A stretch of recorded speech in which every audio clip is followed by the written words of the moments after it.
À quelques jours de lancement de 9e Jeux de la francophonie, les comités nationaux de Jeux de la francophonie, CNJF, en collaboration avec la radio-télévision nationale congolaise, le radio-télédiffuseur hôte de Jeux, ont procédé à un essai grandeur nature qu'ils ont appelé Test Event.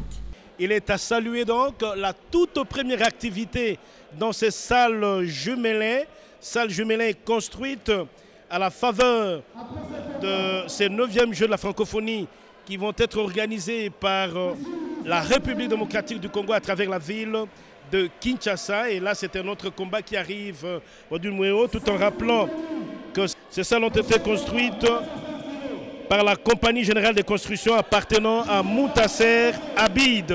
En l'espace de 48 heures, le judoka de 3 pays, l'Angola, les Congo-Brazzaville et naturellement la République démocratique du Congo, pays hôte, ont eu l'occasion de jauger leur niveau à travers un bon sparring partner. Est-ce qu'on peut avoir comme ça pendant la grande compétition autant de tatamis, autant, admettons, 2 salles où les judo se pratiquent, ou c'est toujours deux tatamis? Habituellement, c'est 2 ou 3. On peut avoir même 3 tatamis. Mais d'habitude, on a 2 tatamis.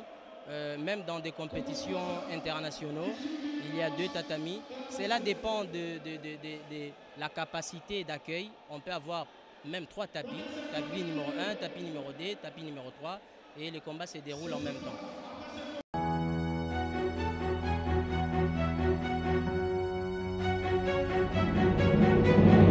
De l'autre côté, la sélection féminine de basketball, U23, associée à quelques seniors, a aussi profité de cette test event pour se mesurer aux sélections de basketteuses constituées en 3 équipes regroupant le meilleur de la saison pour le grand bonheur du sélectionneur Adekoko et tout son staff.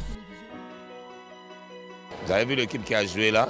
C'est le mélange des 2 sélections. La sélection de la francophonie, des jeunes de U23, et puis de l'afro-basket qu'on a mixé, comme nous avons presque la même philosophie de travail avec le sélectionneur de l'afro-basket. Ça s'est passé très bien, surtout on a vu la défense, la stratégie de la défense, la rotation offensive, c'était super. Paris gagné pour le radio-télédiffuseur hôte qui, après déploiement du matériel et de son personnel, a réalisé de tests concluants.